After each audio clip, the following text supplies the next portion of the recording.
Good morning, fourth graders. This is Miss Ferguson. It is Monday, April 6th, 2020. Today we're going to be taking a look at our New York State 4-point rubric for constructed responses, and we're also going to be taking a look at some of the work of our peers. What I would like us to be doing daily from now on is selecting a different piece of student work with no names on it, make it fair, and taking a look at that work with our rubric. This is something that we had been doing quite a bit before we had to switch to distant learning. And this is something that's a really important skill in fourth grade, not just for taking a test, but for being able to be a strong writer and answer a question or a prompt and provide text evidence for our reader.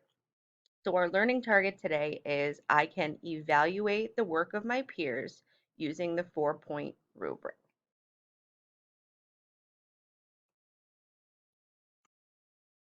So let's take a look at our 4-point rubric. So you've seen a copy of this in a checklist form. This is what is known as a student-friendly rubric. What that means is sometimes the rubric that a teacher might use to grade isn't necessarily written in a way that is clear or easy for a scholar to understand. So when we write a student friendly, or sometimes you'll hear someone say kid friendly rubric, it means that we're showing you a rubric that is easier for you as the scholar to understand, so you know exactly what you need to include in your work to get a certain score. So when we're taking a look at our 4-point rubric, you can see up at the top that our first category is writes ideas and information clearly and correctly. In order to receive a 4-point score here, you need to make sure that you have a clear introduction. Your writing needs to show that you understand the text that you read. And if it applies, you need to be writing your own idea or opinions about what you read. So you're answering the prompt showing that you understand it and either showing your opinion or integrating your own ideas based on the question they asked you. If you get a 3, you might have a clear introduction and it might show that you understood the text, but you might not have the connecting ideas or opinions. A 2 would be an okay introduction, might show that the reader or scholar was confused when they were reading the text.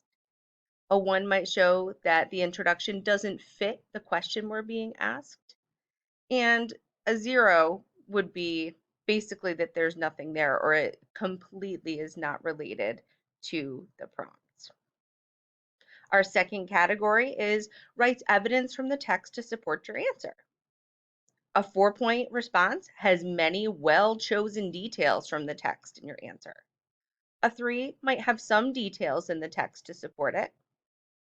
A 2 has some details, but they might not fit or make sense for the question.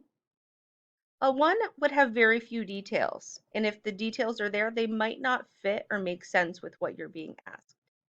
A 0 would be there's no evidence at all, or the evidence has nothing to do with the text. Our third category is organizes ideas, uses transitions, and writes a conclusion. A 4-point response is going to group related information together. Remember, we've talked about it having a nice organization and a nice flow. A 4-point response would connect ideas with using transitions, and there would be a clear conclusion. A 3 would group information together and have some transitions, and there would be a conclusion that fits, but could possibly be more clear. A 2 would connect related information, sometimes use transitions, and write an okay, but could be stronger conclusion. A 1 would not be very organized. It would have very few transition words, and the conclusion, if it's there, might not make sense. A 0 would be no organization and no conclusion there. Our last category is use of conventions, capitalization, punctuation, spelling, and grammar. A 4 would correctly use conventions. with not as many mistakes.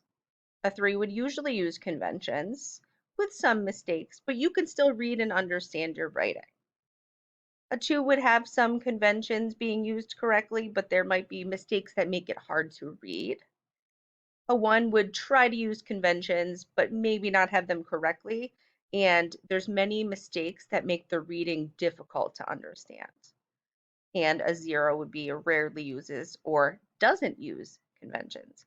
Remember that we've talked about conventions when we're writing are very important. But first, we want to focus on having our ideas clearly organized.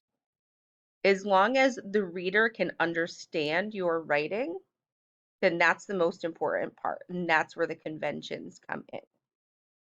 So we're going to take a look at two pieces of student writing. They are from last week when we read about the battles of the Revolutionary War. One is labeled number 1, one is labeled number 2, simply so that you could reference them in your assignment today. There are no names on these assignments, of course. We want to look at these broadly, and we don't want anyone to feel singled out or unfair that their work wasn't selected.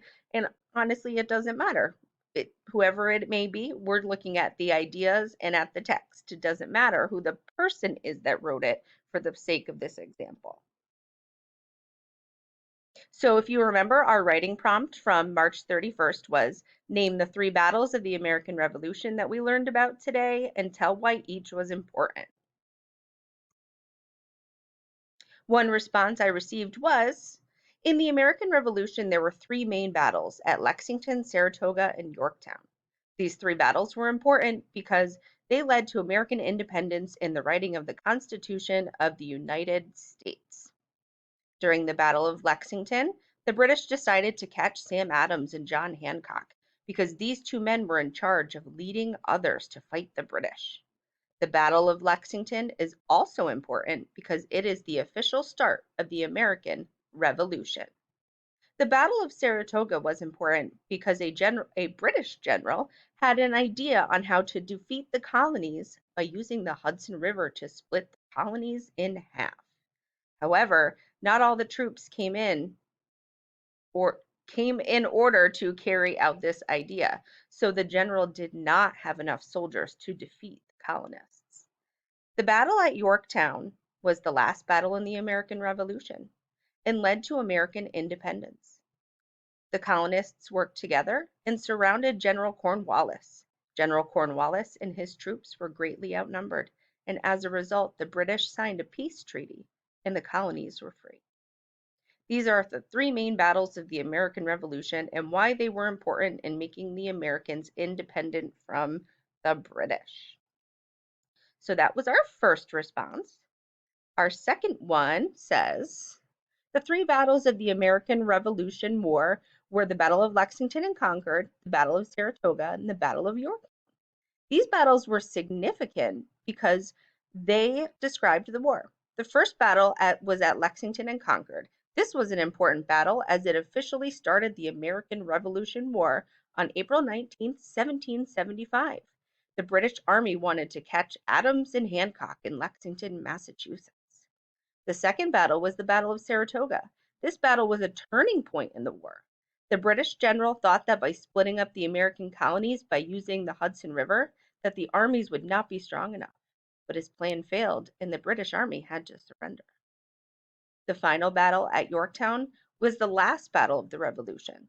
It ended with the British surrendering to American troops on October 19, 1781. The British government agreed to a peace treaty. So those are 2 examples of student work.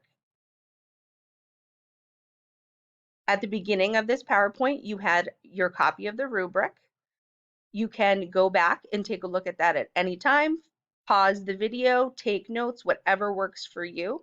What you're going to do is, now that you watch this, your writing assignment is, I want you to use the rubric to score each writing piece.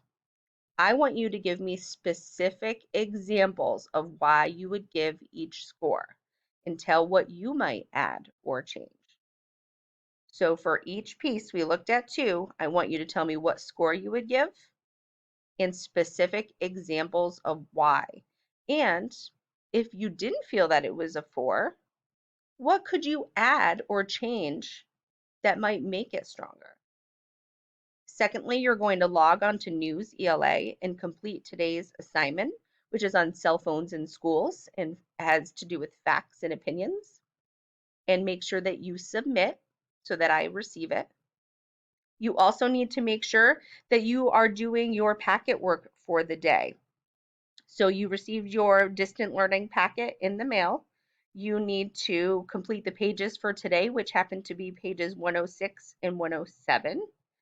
And you need to make sure that you're getting a parent or guardian signature for your work and logging all your reading.